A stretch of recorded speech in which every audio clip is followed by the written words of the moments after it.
एक बार हम पीआरटी पढ़ लेते हैं, क्योंकि एक और इंपॉर्टेंट चीज है कि इन्होंने हर एक लेवल पे बताया हुआ है कि कितनी वैकेंसी किस पोस्ट के लिए खाली है ना। इसका मतलब पूरी गिनती हो गई, रिक्रूटमेंट के रूल्स आ गए, बस अब वैकेंसी का नोटिस आपके सामने आना बाकी है। तो आप बिल्कुल भी इसको ऐसा ना लें कि पता नहीं आएगी वैकेंसी, नहीं आएगी, जब आएगी तब तैयारी करेंगे। वैकेंसी आएगी ही आएगी, विद इन अ मंथ देखने को मिल सकती है। फटाफट से तैयारी शुरू कर दो जिन्होंने नहीं की है। जो लोग कर रहे हैं बहुत खुशी की बात है, क्योंकि फिर मेरिट में जो है पीछे रह जाते हैं तो दुख होता है बाद में। ठीक, तो रिक्रूटमेंट रूल जैसे प्राइमरी टीचर की पोस्ट हम लेते हैं यहाँ पे, ये म्यूजिक वाला है, हम नॉर्मल वाला लेंगे, है ना, जो एकदम प्लेन बीए टाइप का प्राइमरी टीचर है। मजाक कर रही हूँ, आप समझ गए होंगे, प्लेन प्राइमरी टीचर, म्यूजिक वाला नहीं, स्पेशल एजुकेटर नहीं, है ना।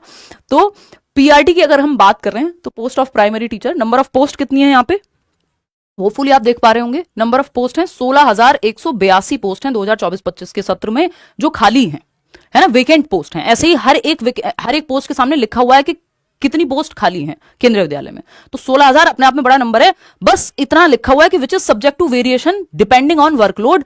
डिपेंड करेगा, ये घट या बढ़ सकती हैं, देखा जाएगा, बढ़ती तो खैर नहीं है, घट सकती हैं जब फाइनल नोटिफिकेशन आएगा, बट इतनी पोस्ट खाली हैं। ये क्लासिफिकेशन की अगर हम बात करें तो ये ग्रुप बी की जॉब है, सारी ही जो है ये बी की ही होती हैं आपकी, चाहे वो टीजीटी हो पीजीटी हो, है ना।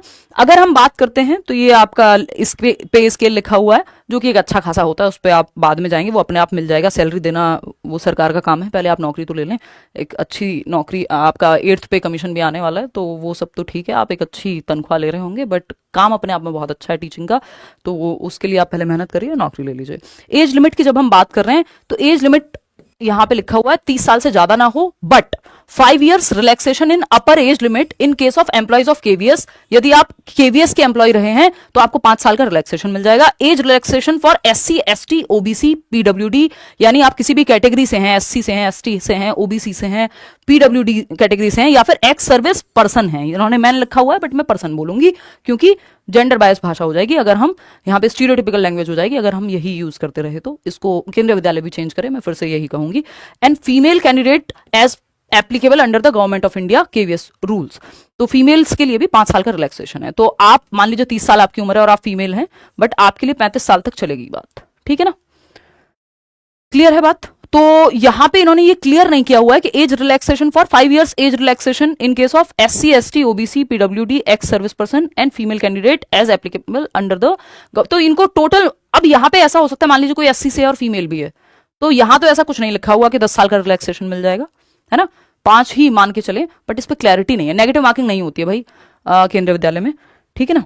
चलिए, कोई और आपका सवाल हो तो आप कमेंट्स में पूछ लेना।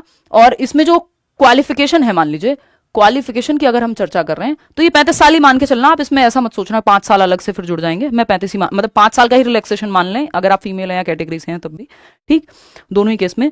इसमें आपने 12th की हो, फिर उसके बाद आपका जो है बीएलएड या फिर डीएलएड आपने किया हुआ हो, ठीक, और 50% नंबर हो कम से कम, और यही कहानी है जो यहाँ पे लिखी हुई है। सीटेट क्वालिफाई किया हुआ हो, यानी कोई भी डिप्लोमा आपका हो, या फिर बीएलएड जैसी डिग्री हो, या फिर आपका स्पेशल एजुकेशन वाला जो डिप्लोमा होता है डीएड। तो स्पेशल एजुकेटर जो है नॉर्मल प्राइमरी में भी अप्लाई कर पाएंगे, स्पेशल एजुकेटर में भी अप्लाई कर पाएंगे, ठीक है ना। यहाँ लिखा हुआ 2 years diploma in education special education from RCI, rehabilitation council of India, qualified CTET.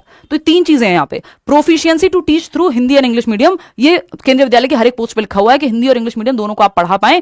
वो इंटरव्यू में भी ये चीज काम आती है, तो उसकी टेंशन आपको नहीं लेनी है, पेपर बाइलिंगुअली आता है, चाहे आप हिंदी मीडियम से हो चाहे इंग्लिश मीडियम से हो, दोनों में देख पाएंगे। तो यहाँ पे सिंपल है, एक तो आपका डिप्लोमा यानी डीएलएड, बीटीसी, बीएड, ईटीई, जो भी अलग अलग स्टेट में बोलते हैं, प्लस 2 साल का डिप्लोमा, प्लस आपका आप सीटेट किया हुआ होना चाहिए आपने, ठीक। इसमें स्पेशल एजुकेशन वाला डिप्लोमा भी चल जाएगा।